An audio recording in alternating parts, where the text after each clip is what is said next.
আমাদের এখানে রাস্তা উদ্বোধন করতে আসছি। এই এলাকাতে প্রায় ৩০,০০০ লোকের বসবাস, ৩০ থেকে ৩৫,০০০ লোকের বসবাস। এইখানে আমাদের কোনো রাস্তার অবকাঠামো নাই। আমাদের এই যে এই এলাকাটা বেশি মানুষ মৎস্যজীবী।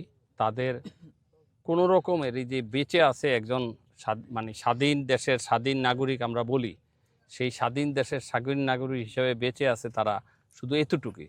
তারা কোনো সুবিধা পায় না।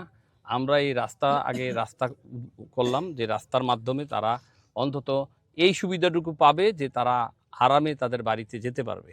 তারপরে পর্যায়ক্রমে আমরা ক্লিনিক করব, কমিউনিটি ক্লিনিক যেটা আছে সেই ক্লিনিকগুলো আমরা স্থাপন করব। রাস্তার দুই পাশে আমরা লাইট লাগানোর ব্যবস্থা করব।